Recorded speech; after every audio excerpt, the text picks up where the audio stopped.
கிறிஸ்துவுக்குள் பிரியமானவர்களே, கர்த்தரும் இரட்சகருமாய் இயேசு கிறிஸ்துவின் ஈடு இணையற்ற நாமத்தினாலே உங்கள் யாவருக்கும் என் அன்பின் வாழ்த்துக்களை தெரிவித்துக் கொள்கிறேன். தேவனருளி அப்பம் பிரேயர் மினிஸ்ட்ரி சேனல் மூலியமாக உங்களோடு சந்திப்பதில் மிகுந்த மகிழ்ச்சி அடைகிறேன். தினம்தோறும் அதிகால வேளையிலே 3 மணிக்கு பரிசுத்த வேதாந்தத்திலிருந்து ஒரு பகுதியை நாம் தியானித்து நம்முடைய குடும்ப பாதுகாப்பிற்காக நாம் ஜெபித்து வருகிறோம். வேற வேற தேசத்துல வேற சூழலில் இணைந்திருக்கிறீங்க. கர்த்தருடைய நாமத்தினாலே உங்கள் யாவருக்கும் என் அன்பின் வாழ்த்துக்களை தெரிவித்துக் கொள்கிறேன். டிசம்பர் மாசம் 1ஆம் தேதியிலிருந்து 25ஆம் தேதி வரை கிறிஸ்துனுடைய பிறப்பை நாம் தியானித்து கொண்டிருக்கிறோம். யோவானில் சுவிசேஷம் 1ஆம் அதிகாரம் 29ஆம் வசனத்திலே, இதோ உலகத்தின் பாவத்தை சுமந்து தீர்க்கிற தேவ ஆட்டுக்குட்டி என்று எழுதப்பட்டிருக்கு. 1 பேதுரு 1ஆம் அதிகாரம் 19, 20 ஆகிய வசனங்களிலே, குற்றமில்லாத மாசற்ற ஆட்டுக்குட்டி ஆகிய கிறிஸ்துவின் விலையேற பெற்ற இரத்தத்தினாலே மீட்கப்பட்டீர்கள் என்று அறிந்திருக்கிறீர்களே. அவர் உலகம் தோற்றத்துக்கு முன்னே குறிக்கப்பட்டவராய் இருந்து தமது மூலமாய் தேவன் மேல் விசுவாசமாய் இருக்கிற உங்களுக்காக இந்த கடைசி காலங்களில் வெளிப்பட்டார் என்று எழுதப்பட்டிருக்கு. இந்த கடைசி காலங்களில் வெளிப்பட்டார். தமது மூலமாய் தேவன் மேல் விசுவாசமாய் இருக்கிற உங்களுக்காக இந்த கடைசி காலங்களில் வெளிப்பட்டார். குமாரனையும் பிதாவையும் அறிவதே நித்திய ஜீவன். தேவன் தம்முடைய சொந்த குமாரனை நமக்காக தந்தருளினார் என்று எழுதப்பட்டிருக்கு. எதற்காக? ஒருவரும் கெட்டு போகக்கூடாது, எல்லாரும் மனம் திரும்ப வேண்டும், பாவ மன்னிப்பை பெற்றுக்கொள்ள வேண்டும், நித்திய ஜீவனுக்குள்ள வர வேண்டும். அது பிதாவின் சித்தம். ஒரு பாவி மனம் திரும்பும் போது பரலோகத்தில் மிகுந்த சந்தோஷம் என்று எழுதப்பட்டிருக்கு. எல்லாருடைய வாழ்க்கையிலும் ஏதோ ஒரு சின்ன மிஸ்டேக்கா வந்துட்டு தான் இருக்கும். சில குடும்பத்துல சொல்லிடுவோம், பிரதர் சடக்குன்னு கோவப்பட்டுட்டேன் பிரதர், ரொம்ப வருஷமா என் குடும்பத்துல எனக்கும் என் வீட்லயும் கொஞ்சம் பிரச்சனை ஓடிட்டு இருக்கு, மனஸ்தாபம், மன்னிக்க முடியல அப்படிம்பாங்க. கர்த்தருடைய பிள்ளைகள் மன்னிக்கணும், கோபம் வரக்கூடாது, எரிச்சல் வரக்கூடாது, பகை வரக்கூடாது, மன்னிக்கிற சுபாவம் வரணும். வேற வழியே இல்லை. எல்லாருடைய வாழ்க்கையில ஏதோ ஒரு சின்ன மிஸ்டேக் வந்துட்டு போயிட்டு இருக்கும். சில குடும்பத்துல அவங்களே சொல்லிடுவாங்க, பிரதர் எனக்கு தெரியுது பிரதர், நான் ரட்சிக்கப்பட்டுட்டேன், ஆனாலும் எனக்குள்ள இந்த ஒரு சின்ன காரியம் மட்டும் விட முடியல, மறுபடியும் வந்தது அப்படிம்பாங்க. ஜென்ம சுபாவம்பாங்க, மாம்ச கிரியம்பாங்க, பழைய காரியம்பாங்க, ஏதோ ஒன்று சொல்லிட்டே இருப்பாங்க. என் வாழ்க்கையில பிசாசு போராடிட்டு இருக்கான் அப்படிம்பாங்க. சில குடும்பத்துல ஏதாவது ஒன்று சொல்லிட்டு இருப்பாங்க. ரட்சிக்கப்பட்டதுக்கு அப்புறம் எப்படி வாழும் சொல்லி ஒரு காரியம் உண்டு. ஏதோ ஒரு இடத்துல கர்த்தரை விட்டு தள்ளி போற காரியம் இருக்கா? சற்று ஆராய்ந்து பார்ப்போம். உலகத்தின் பாவத்தை சுமந்து தீர்க்கிற தேவ ஆட்டுக்குட்டியா வெளிப்பட்டார். டிசம்பர் 25 வரப்போகுது. எல்லாரும் சர்ச்சுக்கு புறப்படணும். சில குடும்பத்துல புது ட்ரெஸ் எடுத்துட்டீங்க, சில குடும்பத்துல இப்பதான் பிள்ளைகள் லீவுக்கு வந்திருக்கு வீட்டுக்கு, அதுக்கப்புறம் தான் புது ட்ரெஸ் எடுக்க போகணும். சில குடும்பத்துல புது ட்ரெஸ் எடுக்க பணம் இல்லை, சில குடும்பத்துல வீட்டுல பிரச்சனை, சில குடும்பத்துல கணவர் பாவ அடிமையில வாழ்ந்துட்டு இருக்காரு, சில குடும்பத்துல கிறிஸ்துமஸ் 25ஆம் தேதி சர்ச்சுக்கு போக விட மாட்டாங்க, சில குடும்பத்துல வாலிப வயசுல சொந்த ரட்சரா ஏற்றுக்கொண்டீங்க, ஆனா குடும்பத்துக்கு தெரியாது. பல சூழல்ல இணைந்திருக்கிறீங்க. பெரிய லிஸ்டே இருக்கு. இன்னைக்கு காலவேளை செய்தி என்ன தெரியுமா? உலகத்தின் பாவத்தை சுமந்து தீர்க்கிற தேவ ஆட்டுக்குட்டியானவர். அவருக்கு ஒரு பேர் இருக்கு, தேவ ஆட்டுக்குட்டி. உலகத்தின் பாவத்தை சுமந்து தீர்க்கிற தேவ ஆட்டுக்குட்டி. இன்னைக்கு காலையில நம்ம எப்படிதான் யோசிச்சு பார்க்கணும்? உலகத்தின் பாவத்தை சுமந்து தீர்க்கிற தேவ ஆட்டுக்குட்டியா வெளிப்பட்டீங்களாப்பா? என் வாழ்க்கையில என்னெல்லாம் பாவம் இருக்கும் அதெல்லாம் மன்னிச்சிருவீங்களாப்பா? நான் உங்க பிள்ளையா இருக்கணும்ப்பா, என் பாவத்தெல்லாம் மன்னிச்சிருங்கப்பா, என் அக்கிரமத்தெல்லாம் மன்னிச்சிருங்கப்பா அப்படின்னு சொல்லி அவருடைய சமூகத்துல தாழ்த்தும் போது தம்முடைய சொந்த ரத்தத்தினால கழுவி பரிசுத்தப்படுத்தினார். வெளிப்படுத்தின விசேஷம் 21ஆம் அதிகாரம் 27ஆம் வசனம் எழுதப்பட்டிருக்கு. ஆட்டுக்குட்டியான ஜீவபுஸ்தகத்தில் எழுதப்பட்டவர்கள் மாத்திரம் அதில் பிரவேசிப்பார்கள். நம்ம எல்லாரும் பரலோகத்துக்கு போகணும், அது பிதாவின் சித்தம். அதுக்கு என்ன செய்யணும் அப்படின்னா, அவருடைய பாதப்படியிலே காத்திருக்கணும், ஜெபிக்கணும், வேதத்தை தியானிக்கணும், மனம் திரும்பணும், பாவ மன்னிப்பை பெற்றுக்கொள்ளணும், பரிசுத்தமா வாழணும், எல்லாவற்றைக்காக ஸ்தோத்திரம் செலுத்தணும், தீமையான கருத்தை வெறுத்து நன்மை பின்பற்றணும். எப்பொழுதும் சந்தோஷமா இருக்கணும். கர்த்தருடைய பிள்ளைகள் இணைந்திருக்கிறீங்க. இந்த வருஷத்துல நம்ம டிசம்பர் மாசம் வந்துட்டோம். அதுக்காக முதல்ல ஸ்தோத்திரம். ஒவ்வொரு நாளும் தேவன் நமக்கு கிருபையாக பாதுகாக்கிறார். குற்றமில்லாத மாசற்ற ஆட்டுக்குட்டியாய் கிறிஸ்துவின் விலையேற பெற்ற இரத்தத்தினாலே மீட்கப்பட்டீர்கள் என்று அறிந்திருக்கிறீர்களே என்று எழுதப்பட்டிருக்கு. குற்றமில்லாத மாசற்ற ஆட்டுக்குட்டி. அவர் நமக்காகவே இந்த பூமியில வெளிப்பட்டார். நம்மை மீட்டெடுக்க தேவன் மாம்சத்தில் வெளிப்பட்டார் என்று எழுதப்பட்டிருக்கு. தேவ குமாரனா வெளிப்பட்டார், மனுஷ குமாரனா வெளிப்பட்டார், தாவீதின் குமாரனா வெளிப்பட்டார். ஹல்லேலூயா. இந்த நாளிலும் ஒரே ஒரு காரியம்தான், உலகத்தின் பாவத்தை சுமந்து தீர்க்கிற தேவாட்டுக்குட்டி. முழு உலகத்தையும் மீட்டெடுக்க வேண்டும் என்றால் உலக இரட்சகர் இந்த பூமியில இறங்கி வர வேண்டும். 2000 ஆண்டுகளுக்கு முன்பாக இந்த பூமியில இறங்கி வந்தார். கிறிஸ்துனுடைய பிறப்பை நாம் கொண்டாடுகிறோம். கர்த்தருடைய வருகையில நம்ம காணப்படணும். நம்ம பெயரு ஜீவ புஸ்தகத்தில் எழுதப்படணும். நம்முடைய ஆவி, ஆத்துமா, சரீரம் முழுவதும் இயேசு கிறிஸ்து இரத்தத்தினால கழுவப்பட்டு ஜீவ புஸ்தகத்தில் எழுதப்பட்டு இருக்கணும். 1000 கோடி சொத்து இருந்தாலும் பரலோகத்துக்கு போக முடியுமா? அதை வச்சு கொண்டு போக முடியுமா? கொண்டு போக முடியாது. செத்தா அவ்வளவுதான், முடிஞ்சிட்டு பார்சல் பண்ணிடுவாங்க, மண் அள்ளி போட்டு முடிச்சிருவாங்க, அவ்வளவுதான் லைஃப். ஆனால் வாழ்ற வாழ்க்கை ஒரே ஒரு வாழ்க்கை. அந்த வாழ்க்கை கொஞ்ச நாள் அவருடைய நாமத்துக்கு மகிமைக்கென்று நம்மளை உயிரோட வச்சிருக்காரு. இந்த ஜனத்தை எனக்கென்று ஏற்படுத்தினேன், இவர்கள் என் துதியை சொல்லி கொண்டு வருவார்கள் என்று எழுதப்பட்டிருக்கு. அவருடைய நாமத்தை நாம் உயர்த்த மட்டும்தான் அந்த பூமியில நம்ம உயிரோடு இருக்கிறோம். கார் வாங்கணும், வீடு கட்டணும், அப்படி பெரிய பெரிய ஒரு லிஸ்ட் போயிட்டே இருக்கும். இது வேணும், அது வேணும்னு சொல்லி ஏகப்பட்ட லிஸ்ட் போயிட்டு இருக்கும். அதெல்லாம் நம்மளுடைய தேவைகள்னு சொல்லலாம். ஆனால் நம்முடைய சுவாசம் அவருடைய உள்ள கரத்துல வைத்திருக்கிறார். எதுக்கு தெரியுமா? என் பிள்ளைய நான் உயிரோட வச்சிருக்கேன், என் நாமத்தை மகிமைப்படுத்தும். அவருடைய நாமத்தை நாம் மகிமைப்படுத்தும் போது நம்ம குடும்பத்தை ஆசீர்வதிக்கிறார். இந்த நாளிலும் கிறிஸ்துனுடைய பிறப்பை நாம் எப்படி கொண்டாடி கொண்டிருக்கிறோம்? நம்மளை மீட்டெடுத்த தேவன் தம்முடைய சொந்த குமாரனை நமக்காக தந்திருக்கிறார். அவர் தான் நம்மளை பாதுகாக்கிறார், அவர் தான் நம்மளை வழி நடத்துகிறார்.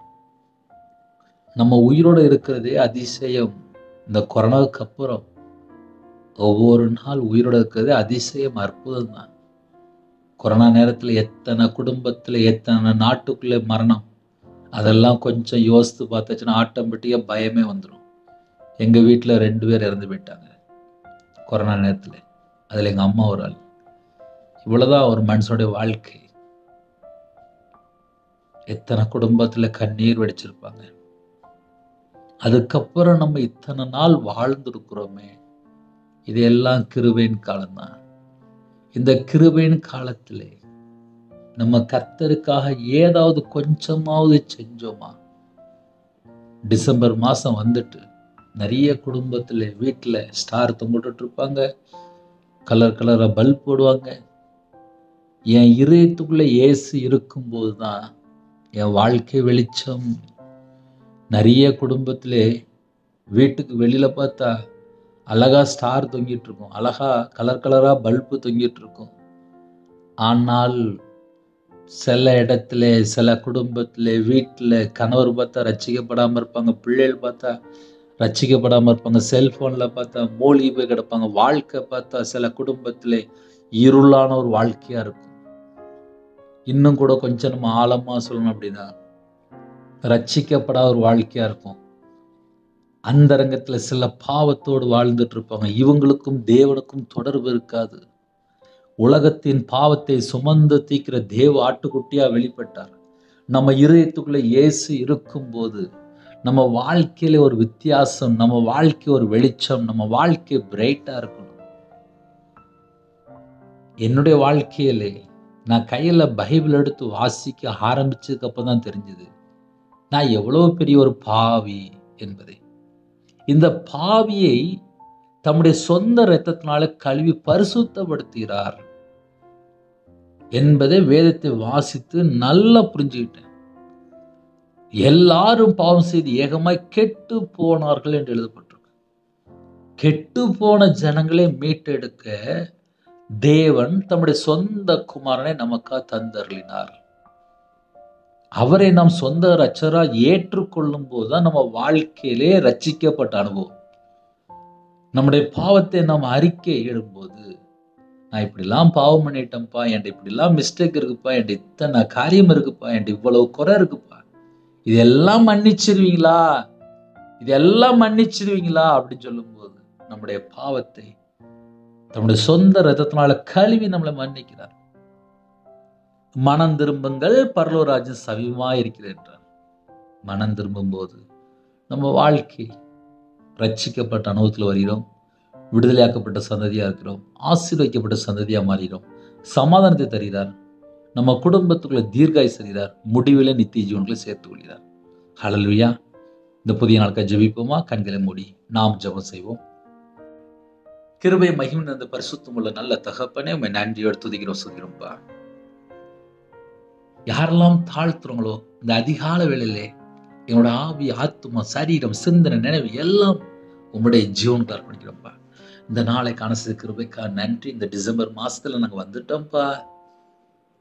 எங்களை ஒவ்வொரு நாளும் பத்திரமா பாதுகாக்கிறீங்கப்பா. நன்றிப்பா. நீங்க இல்லைன்னா எங்க வாழ்க்கை இல்லப்பா. நீங்க மட்டும்தான்ப்பா எங்களுக்கு எல்லாமே. சுவாசம் உள்ள மனுஷனை நம்புவதை விட்டு விடுங்கள் என்று வேதம் சொல்கிறது. நம்பப்படுவதற்கு அவன் எம்மாத்திரம் என்று எழுதப்பட்டிருக்கு. நாங்க கர்த்தரையே சார்ந்து கொள்கிறோம். யாரெல்லாம் அதிகால வேளையில இணைந்திருக்காங்களோ எல்லா குடும்பத்திலும் இந்த கிறிஸ்துமஸ் பிறப்புல புது ட்ரெஸ் எடுக்கணும்ப்பா. விசுவாசிகள் புது ட்ரெஸ் எடுக்கணும், பரிசுத்தவான்கள் புது ட்ரெஸ் எடுக்கணும். யாரெல்லாம் இயேசு ராஜா சொந்த இரட்சகரா ஏற்றுக்கொண்டாலும் எல்லாரும் புது ட்ரெஸ் எடுக்கணும்ப்பா. கடன் வாங்கி எடுக்கக்கூடாதுப்பா. ஒவ்வொரு குடும்பத்தையும் கர்த்தர் ஆசீர்வதிங்கப்பா. பலகடிகளை திறந்து ஆசீர்வதிங்கப்பா. சில குடும்பத்துல காலேஜ் படிக்கிற பிள்ளை, ஹாஸ்டல் உள்ள பிள்ளைகள், வேற இடத்துல தங்கியிருந்த பிள்ளைகள் எல்லாம் வீட்டுக்கு வந்தாச்சுப்பா. சில குடும்பத்துல அப்பா லீவ் விட்டாச்சு. எல்லா குடும்பத்தையும் கர்த்தர் கரம் தொட்டு ஆசீர்வதிக்கணும்ப்பா. ஒவ்வொரு குடும்பமும் அப்பா விசேஷம் இந்த காலவேளையில் அர்ப்பணிக்கிறோம்ப்பா. எந்தெந்த குடும்பத்துல இன்னும் ட்ரெஸ் வாங்காம இருக்காங்களோ கர்த்தர் வாங்குறதுக்கு மனிதனுடைய கண்கள்ல தயவு கிடைக்கிறதுக்கு கிருபை செய்யுங்க ராஜா. இந்த மாசத்துல எல்லாரும் புது ட்ரெஸ் போட்டு நாங்க எல்லாரும் ஆலயத்துல அப்பா நாட்டப்பட்டுக்கணும்ப்பா. கர்த்தர் கிருபை செய்யுங்க.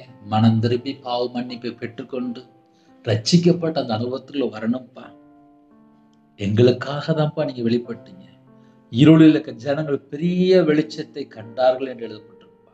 மரண இருளில் திசையில் இருக்கிறவர்களுக்கு என் இயேசு ராஜா பெரிய வெளிச்சமா வெளிப்பட்டீங்க. நன்றிப்பா, நன்றிப்பா, நன்றிப்பா. உலகத்திற்கு எல்லா ஜனங்களையும் மீட்டெடுக்க தேவகுமாரனா வெளிப்பட்டீங்களே, உண்மை நன்றியோடு துதிக்கிறோம், சொல்கிறோம்.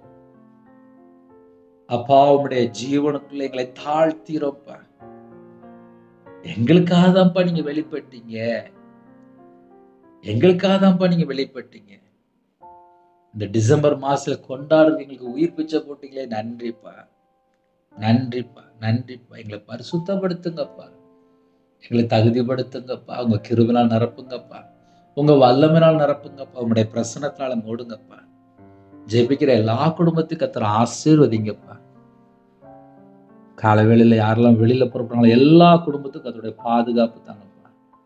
பஸ்ல போறாங்க, கார்ல போறாங்க, ட்ரெயின்ல போறாங்க, ஃபிளைட்ல போறாங்க, வண்டியில ஓட்டுறாங்கப்பா. சில குடும்பத்துல எல்லா குடும்பத்துக்கும் அதோடைய பாதுகாப்பு வேணும். இயேசு ரத்த கோட்டைகளை வேலை அடங்கப்பா. காலை வேளையில வாட்ச்மேன் ஜெபினாங்க, செக்யூரிட்டி ஜெபினாங்க, போலீஸ் ஆபீஸ் ஜெபினாங்க, ஆர்மில ஜெபினாங்க, அதிகாரிகள் ஜெபினாங்க, தலைவர் ஜெபினாங்க, டாக்டர், நர்ஸ், இன்னுமாக டீச்சர், ஐடி ஃபீல்டு எல்லாரையும், விவசாயம் பார்க்குறாங்க, வியாபாரத்தில் இருக்காங்க, கம்பெனி வச்சுருக்காங்க, வேற வேற நாட்டில் தங்கி வேலை பார்க்குறாங்க, ஆஃபீஸ் வேலை பார்க்குறாங்க, எல்லாரையும் உங்களுடைய கரத்தில் அர்ப்பணிக்கிறோம். உங்கள் பிள்ளைகளுக்கு தீர்காயுஸ் தாங்க, சுகம் தாங்க, ஆரோக்கியம் தாங்க, பலன் தாங்க, வேலை செய்கிற இடத்துல, படிக்கிற இடத்துல, தங்கியிருக்கிற இடத்துல எந்தெந்த சூழ்நிலை எந்தெந்த உபத்திரம் இருக்கோ உபத்திரத்தை மாற்றித்தாங்க. எல்லா குடும்பத்தையும் கர்த்தர் ஆசீர்வதிங்க. பிறந்த நாள் கொண்டாடுறாங்க, திருமண நாள் கொண்டாடுறாங்க, கர்த்தர் கரம் தொட்டு ஆசீர்வதிங்க. பலகணிகளை திறந்து ஆசீர்வதிங்க. கற்பத்தினியா ஜெபிக்கிறோம், கர்த்தர் மனமிறங்கப்பா, மனமிறங்கி ஆசீர்வதிங்க. மாசமா இருக்குங்க, டெலிவரி போடுறாங்க, சில குடும்பத்துல பிள்ளைகள் வயசு அதிகமாயிட்டு போகுது, கர்த்தர் கரம் தொட்டு ஆசீர்வதிங்க. திருமணம் முடிந்ததுக்கு அப்புறம் நிம்மதியில்லாத வாழ்க்கை, டைவர்ஸ் அளவுக்கு பிரச்சனை இருக்கிற அந்த குடும்பத்தை எல்லா உபத்திரத்துல மாற்றித்தாங்க. விக்கிரத்துல இருக்கிறாங்க, அந்த குடும்பம் ரட்சிக்கப்படணும், கர்த்தர் கிருபை செய்யுங்க. காலவேளையில் யாரெல்லாம் தங்களை தாழ்த்தணும் எல்லா குடும்பத்தையும் மீட்டெடுங்க. ஹோம்ல இருக்காங்க, ஹாஸ்டல்ல இருக்காங்க, முதியோர் இடத்துல இருக்காங்க, அவனுடைய தேவைகள் எல்லாம் சந்திக்கப்படட்டும். டிசம்பர் மாசம்ப்பா, கிராமத்திலே மிஷனரி ஊழியத்தை அப்பாவுடைய கரத்துல அப்படிங்கிற பரிசுத்தவனுடைய குறைவுகளை அப்பா எல்லாவற்றையும் கர்த்தர் மாற்றித்தாங்க. தேவனர்லயே அப்ப மினிஸ்டர் மூலியமா இணைந்திருக்க எல்லா குடும்பமும் ஜீவ புஸ்தகத்துல எங்க பேர் எழுதப்படணும்ப்பா. பாவியா என் மேல கிருபையா இருங்கப்பா.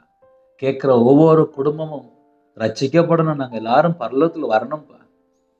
அந்த கிருபை எங்களுக்கு தாங்கப்பா. எங்களுடைய பாவத்தை எல்லாம் மன்னித்து எங்களுக்கு தீர்காயுஸ் தாங்கப்பா. ஒவ்வொரு குடும்பத்திலும் சமாதானம் வேணும்ப்பா, ஆசீர்வதிக்கப்படணும். யாரெல்லாம் தாழ்த்துறாங்களோ அந்த குடும்பத்தை ஆசீர்வதிங்கப்பா. இந்த நாளிலும் எல்லா குடும்பத்துக்கு ஆசீர்வதிங்க. உங்க ஜீவன்களை அப்படிங்கிற பலவீனத்தோட ஜனங்களை கர்த்தர் தொட்டு சுகமாக்கி தாங்க, பரிபூர்ணமான சுகம் தாங்க. யாரெல்லாம் தங்களை தாழ்த்தணும் எல்லா குடும்பத்துக்கும் இயேசு கிறிஸ்து ரத்தத்தினால பரிபூர்ணமான சுகம் உண்டாகட்டும். பிதா குமார் பரிசுத்த நாமத்துல முத்திரை போட்டு வேலை அடைத்து பாதுகாத்துங்க. தேவையில்லாத எண்ணங்கள், தேவையில்லாத பிரச்சனைகள் போய் சிக்கிகளோடப்பா. செல்போன்லயோ, கேம்லயோ, ஆன்லைன்லயோ எதுலையும் போய் சிக்கிகளோடப்பா. உங்க பிள்ளைகளுக்கு பாதுகாப்பு தாங்கப்பா. ஒவ்வொரு குடும்பத்தையும் உங்களுடைய கரத்துல அர்ப்பணிக்கிறோம். யாரெல்லாம் தங்களை தாழ்த்தணும் எல்லா குடும்பம் இயேசு கிறிஸ்து ரத்தத்தினாலே, இயேசு கிறிஸ்து நாமத்துல பரிபூர்ணமா ஆசீர்வதிக்கப்படட்டும். உங்க நாமம் மகிமைப்படட்டும். உங்களுடைய கரத்துல எங்களை அர்ப்பணிக்கிறோம். யூடியூப் சேனல் அர்ப்பணிக்கிறோம், ரவிராஜ் அர்ப்பணிக்கிறோம், இணைந்திருக்கிற எல்லா குடும்பத்தையும் அர்ப்பணிக்கிறோம். கர்த்தர் எல்லா குடும்பத்தையும் பரிபூர்ணமா ஆசீர்வதிங்க. யாரெல்லாம் என்னென்ன ஜெப குறிப்பு சொல்லியிருந்தாங்களோ அந்த எல்லா ஜெப குறிப்பும் உங்களுடைய கரத்துல அர்ப்பணிக்கிறோம். ஒவ்வொரு குடும்பத்தையும் பேர் பேராக ஆசீர்வதிங்க. துதிகான மகிமை எல்லாம் ஒருங்கே செலுத்திடும். இயேசு கிறிஸ்து பிதாவே ஆமீன். தேவனுக்கே மகிமை உண்டதாக. கர்த்தர் தாமே உங்களை உங்கள் குடும்பத்தின் சகல காத்திலும் சம்பூர்ண திருப்தியா கர்த்தர் கொடுத்து ஆசீர்வதிப்பாராக. ஆமீன். கர்த்தராகிய இயேசுவின் கிருபையும் பிதாவாகிய அன்பும் பரிசுத்தனுடைய ஐக்கியமும் இப்பொழுதும் எப்பொழுதும் சதா காலங்களிலும் நம் அண்ணன் கொடுப்பதாக. ஆமீன். கிறிஸ்துவில் பிரியமானவர்களே, எங்களுடைய ஊழியர்களுக்காக தொடர்ந்து ஜெபித்துக் கொள்ளுங்கள். ஒரு நிமிடமா ஜெபிங்க. கிறிஸ்துவனுடைய பிறப்பை நாம் 1ஆம் தேதியிலிருந்து 25ஆம் தேதி வரை தியானித்து கொண்டிருக்கிறோம். ஒவ்வொரு நாளும் ஒவ்வொரு செய்தி. பழைய செய்தி கேட்கணும்னா நீங்க கேட்கலாம். இரவு நேரத்தில் 8 மணிக்கு கிறிஸ்துவனுடைய பிறப்பை குறித்து மாத்திரமல்ல, நன்மை எப்படிலாம் செய்ய வேண்டும் என்று தியானித்து கொண்டிருக்கிறோம். அதையும் தொடர்ந்து கேளுங்கள். கர்த்தர் உங்களையும் உங்களுடைய குடும்பத்தையும் உங்களுடைய ஊழியத்தையும் உங்களுடைய வம்சத்தையும் சகல காத்திலும் ஆசீர்வதிப்பார். ஜெபிக்க வேண்டும் என்று விரும்பினால் 9363064182 நம்பர் கொண்டால் நாங்கள் உங்களுக்காக குடும்பத்துக்காக ஜெபிப்போம். நீங்களும் எங்களுடைய ஊழியர்களுக்காக தொடர்ந்து ஜெபித்துள்ளார்கள். God bless you. Thanks for watching. Please subscribe our channel. Click the like and share. Click the bell. God bless you.